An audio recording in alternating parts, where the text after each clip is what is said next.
not going to allow people that have criminal or maybe perceived to have criminal ties to come into this country. I don't care what your situation is. I'm not going to get into why we denied this individual, but there's a reason why this person was denied. Get into the specifics of it. I'm not getting into the specifics of it. But Iran chose that was a difficult path. If there was any country we wasn't going to allow in here, Iran would probably be the reason why we wouldn't allow them in here. A shocking claim has just rocked the World Cup, and it's coming from the highest levels of the U.S. government.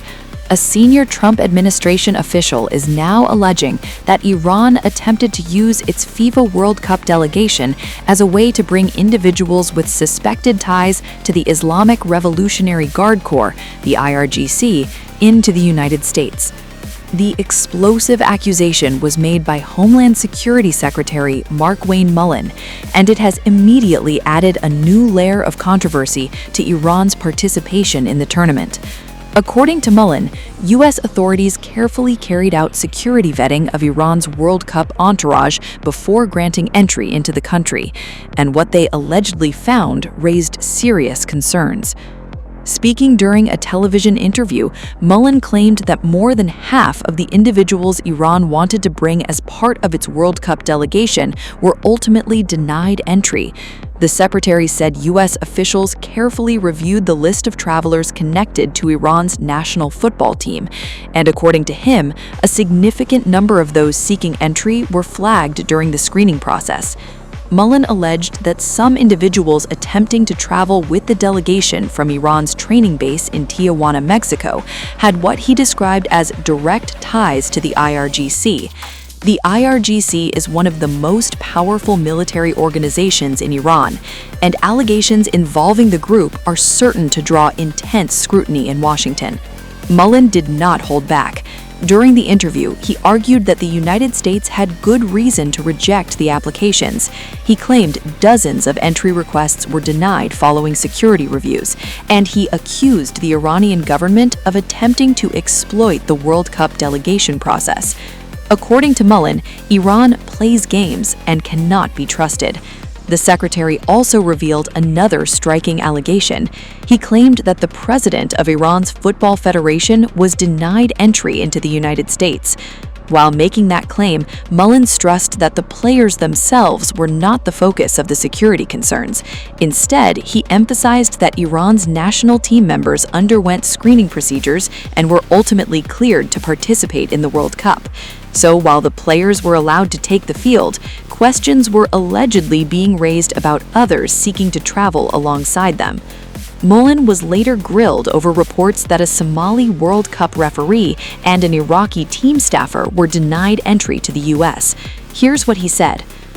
I want to ask about immigration policies that are already shaping the World Cup. At least one referee from Somalia and one Iraqi team staff member were denied entry at U.S. airports in recent days, and dozens of fans have been denied. What did you call it? Did you call it politics? No. What'd you say? I forget how you started that question. Policies. Yeah, policies are we're not going to allow people that have criminal or maybe perceived to have criminal ties to come into this country. I don't care what your situation is. I'm not going to get into why we denied this individual, but there's a reason why this person was denied. Now, the left media wants to go out there and report and say this guy's a victim of because we're anti-Somalia. No, we're not. We work closely with FIFA and the administration on a regular basis. We talk to FIFA and their directors constantly. Anybody that was denied, we made the case for and showed them why they were denied. Now, to get into the specifics of it, I'm not getting into the specifics of it. But Iran chose that was a difficult path. If there was any country we wasn't going to allow in here, Iran would probably be the reason why we wouldn't allow them in here. But we did, and we worked closely with the individuals with restrictions.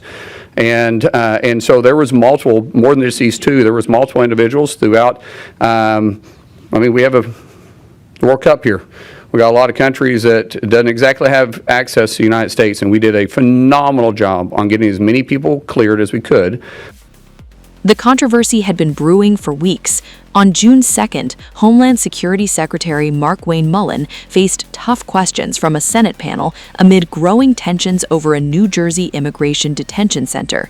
The hearing took on even greater significance after Mullin threatened to halt international travel through a major airport just days before the World Cup. to the matter at hand. We are here today to hear about the resources that you need. Mr. Secretary, I think you were crazy to have taken on this job, but at your confirmation hearing, you did promise that you would get DHS out of the headlines. We took you at your word, but nothing has really gotten better. Every single day, this agency is violating the Constitution and the law. This cannot continue. For Congress to approve of this budget, you must assure us that this Sherman's march of illegality ends. You must stop padding the pockets of immigration industry CEOs. You must rein in this out-of-control overspending. But as I stated at the outset, the worry is the opposite is about to happen. You are reportedly considering suspending international arrivals at airports in states represented by Democrats. What's unconstitutional that we're doing? We swore to uphold the Constitution, just like you swore to uphold the Constitution. For you to throw my 275,000 employees underneath DHS and with a broad stroke like that is reckless and irresponsible on your part. We want to really talk about funding? You haven't funded my officers. CBP and ICE has been willing to do the job for free. I think it's pretty fair to say that DHS under President Trump has been a debacle. From day one, we saw rampant abuse of power and corruption, from awarding millions in no-compete contracts to companies with direct family ties to DHS officials, to blatantly politicizing disaster relief. President Trump and Stephen Miller built up a paramilitary force and essentially promised it immunity and set it loose on some of our American communities. We all witnessed the consequences. A family heading home from a basketball game that was tear gassed, a priest in Chicago shot in the head and body with pepper balls, an American citizen dragged out of the house in the freezing cold in his underwear, Renee Good, Alex Preddy, others murdered in broad daylight. Those actions shock the conscience and have shocked the world, which is horrified by what has unfolded on American streets. Yeah. Will you or will you not implement court orders? If we didn't think courts were politicized, then I would probably be able to answer that. But we see courts over and over again that use their bench for their political opinion, not just the rule of law. So and we can see that because we see how many times they're overturned. I didn't say court orders you obey based upon whether you believe that what I said to be political. Don't put words in my mouth. What are you saying then? What I'm saying is we'll enforce the law and we're never going to break the Constitution. If you're a Republican or Democrat on this committee, you should be really, really freaked out. We should be really concerned about the rulings that come out of the courts and how often they get overturned. These letters allege that there has been spoiled food, delayed medical treatment, sewage backups, undue pressure to sign deportation paperwork. You know, if you're taking these claims seriously, these allegations seriously, and looking at them, or whether you've prejudged this to be, as you stated, about a demand for ethnic food. These seem pretty serious, and it seems like you would want to investigate. So since the history of that facility being open, not one single health violation has been written. What happened at Delaney Hall? Well, a lot of claims were made, and they just absolutely weren't true. The first one came out and said it was overcrowded. We have today, I believe, under 700 detainees there. It's licensed for just over 1,000 beds. We have twice the square footage at Delaney Hall than the state penitentiary does in New Jersey. They said that the medical condition was horrible. We have twice as much medical staff per person than the state penitentiary does in New Jersey. What happened with the protesters?